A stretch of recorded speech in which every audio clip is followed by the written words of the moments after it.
অলৌকিক রহস্য। হ্যালো বন্ধুরা, স্বাগত জানাই আপনাদের সবাইকে। আজকে এই পর্যায়ে আমাদের সাথে একজন বন্ধু যুক্ত হয়েছেন তার গল্পটি শেয়ার করার জন্য। তো সরাসরি চলে যাচ্ছি আমরা তার কাছে উল্লেখযোগ্য ঘটনাগুলো তার মুখ থেকে শোনার জন্য। তো চলুন দেরি না করে শুরু করা যাক।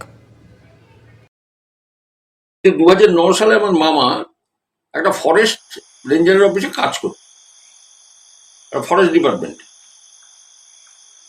তো ওই ফরেস্টটা ছিল ওই মানে একদম ভারত বাংলাদেশ লাগোয়া, একদম বর্ডারে। বলছে আশেপাশে জনবসতি নেই, অনেক দূরে দূরে বাড়ি দেখা যেত, অনেক দূরে বাড়িগুলো, আর ঘন জঙ্গল।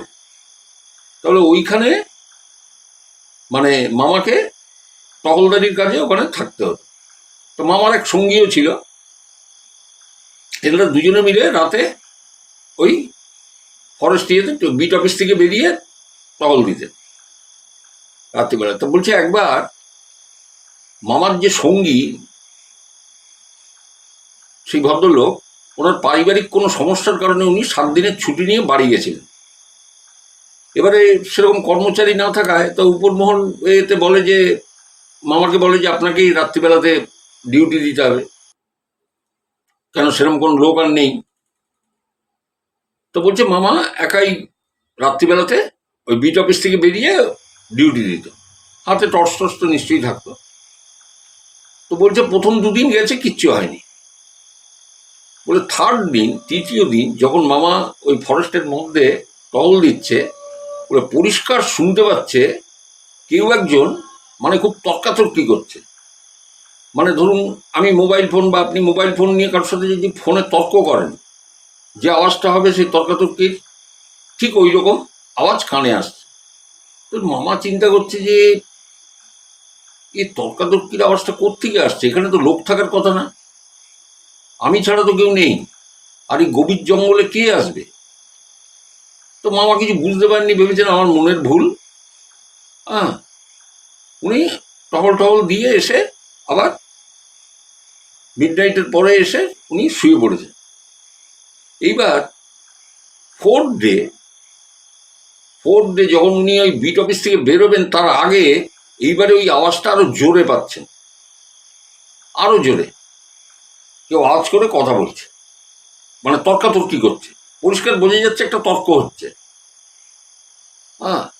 এইবারে মামা করেছে কি, খুব কাছাকাছি সেটা শোনা যাচ্ছে, কিন্তু ওনার মামার জানলাটা খুলেছে। জানলাটা খুলে যেটা দেখেছে সেটা হার্টফেল করার জন্য যথেষ্ট। দেখছে একটা লোক এইরকম মোবাইল হাতে নিয়ে এরকম কানের কাছে নিয়ে কথা বললে যেরকম হয়, অথচ লোকটার মাথা এখান থেকে নেই, লোকটার মাথা এখান থেকে নেই। আর পরিষ্কার দেখছে হাতে এরকম, হাতটা এরকম জায়গায় নিয়ে সে কথা বলছে, ঠিক মোবাইল ধরে যেরকম কথা বলে তর্কাতর্কি করে ওই রকম। ওটা দেখে মামার গা হাত পা অসাড় হয়ে গেছে। অসাড় হয়ে যাওয়াতে ওনার চলার শক্তি নেই, বাইরে বেরোনো তো দূরের কথা, জানলা বন্ধ করে কম্বল মুড়ি দিয়ে শুয়ে পড়েছে। পরদিন সকালে রেঞ্জ অফিসে গেছে, সেখানে একজন বয়স্ক মানে ওনার সিনিয়র কেউ ছিলেন, যে বলেছে যে তার প্রথম 2 দিন তো কিছু হয়নি, থার্ড দিন আমি এই শুনি, আর কালকে আমি এই দেখেছি। আমি তো ভয়ে বেরোতে পারিনি, মানে দেওয়ার জন্য, টহল দেওয়ার জন্য আমি ভয় বেরোইনি, এই জিনিস দেখেছি। তো তখন ভদ্রলোক খানিকক্ষণ চুপ করে থেকে বলছেন যে না বেরিয়েছেন বেঁচে গেছেন।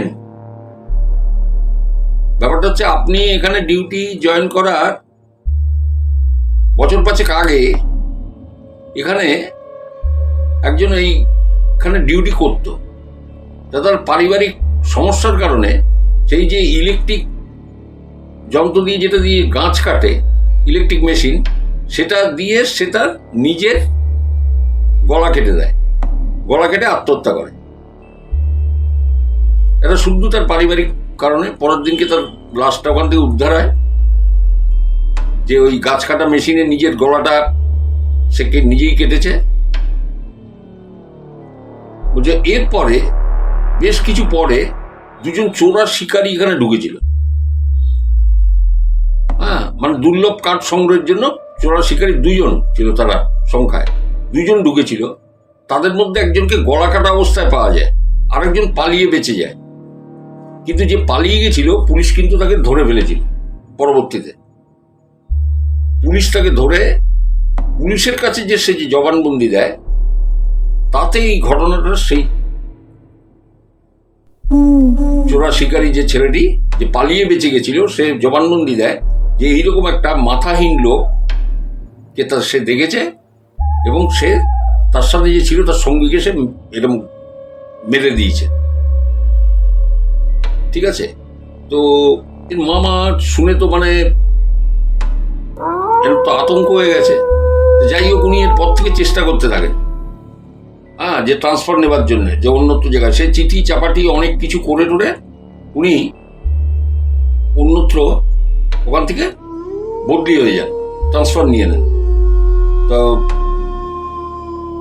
যে ঘটনাটা পাঠিয়েছে আমাকে বলছে যে আপনি বললে বিশ্বাস করবেন না, মামা এখন যখন বলে ওই রেঞ্জ অফিসের কথা, বলে মামা বলে আমার গায়ের লোম খাড়া দিয়ে দেয় যে আমি যে জিনিস দেখেছিলাম। অনেক ধন্যবাদ আপনাকে, মেনি থ্যাঙ্কস। ফ্যান্টাস্টিক ছিল আপনার গল্পটা, আমাদের সাথে শেয়ার করার জন্য অনেক ধন্যবাদ। তো এরকম অনেক অনেক গল্প সামনে আসবে, সো আমাদের সাথেই থাকুন, কানেক্টেড থাকুন, সাবস্ক্রাইব করে রাখুন আমাদের চ্যানেলটিকে।